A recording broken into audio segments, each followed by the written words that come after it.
And guess who else clinches a playoff spot? I'll tell you who. Oh, no. The LA Rams have clinched Tough time your old Seattle division, my Seahawks friend. land. They've clinched the NFC West. Therefore, unfortunately, as you can see, folks, there will be a lot of Seahawks fans out there. Tough times. Especially out west. NFL's rigged. They wanted Baker. That's what happened. Yeah, they will not be making the postseason, those Seahawks. I'm upset. I get it. Very quickly with the Seahawks. Yes. Overall, is this a success? It's hard to It's hard to gauge, because right? I think you look at the record, and if they win next week, you're probably sitting there saying, "Oh, they're a 10-win team." Yeah, it's a good first year. First-year head coach. Yes, but I think that they have some foundational flaws in the way they played this year. I think on offense they really underperformed. Yeah, you've been not high on your offensive coordinator. And Ryan Grubb, I think there's going to be a conversation whether he fits in the Mike McDonald kind of play sheet, play calling. Yep. The bright spot is the defense had a lot of good flashes and played well down the stretch. Okay, let's focus on the Commanders. They clinch a playoff spot. Just overall, your thoughts on this jump. Dan Quinn, I know you're a huge fan. What a performance here by Jayden Daniels. Yeah, Jayden Daniels is really carrying this offense. I thought today that there was a lot of moments where things broke down, and he's just an electric runner when he has the football and when he's scrambling. I mean, and it's kind of one of those things where in this league, when you're making plays like this, where it's video game-esque and you're almost moving at a different pace than everyone else, it shows you how athletic you are. Again, this is 3rd and 2. They've clearly got this thing covered up, the Falcons do, and he just says, okay, play's not there, watch me work here. And again, 2nd and 6, we're going inside the tackle, get a first down in overtime. 2nd and goal, we talked about this once again with the shot. You may want to see him get down here, but he's getting crucial yards here, setting him up.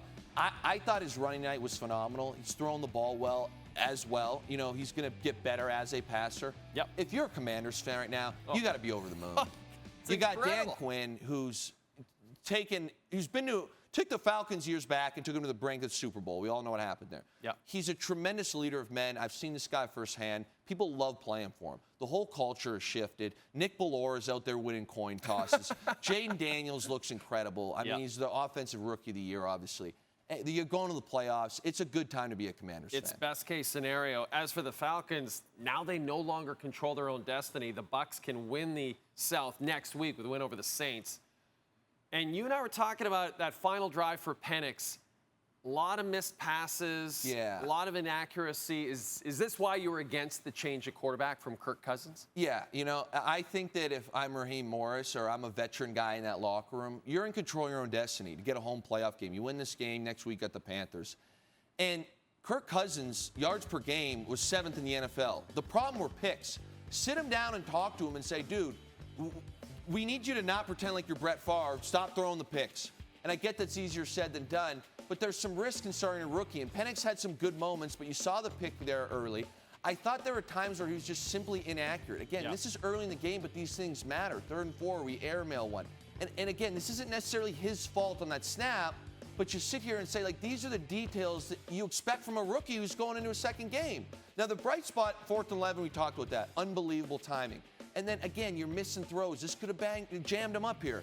But we were able to, come back and make a big-time pro throw here, right on time. Really did well with his eyes. So I love the clutch moments. I think there was great things to take from the game if you're Mike Penix and if you're the Falcons.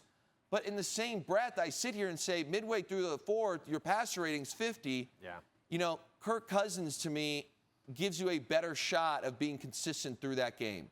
And it's weird how fickle this league is because, Jay, I'm old enough to remember week 7 and 8 when Kirk Cousins was swag surfing all over the Atlanta Falcons Twitter page, and we were saying Kirk Cousins is back and the Falcons are rolling. The guy goes on a 5-week stretch where he does not play up to his standard. And I'll be the first guy to say that. And we toss him to the Wolves and say the guy's washed and stinks. And I sit here and I wonder how much was internal pressure? How much is media pressure?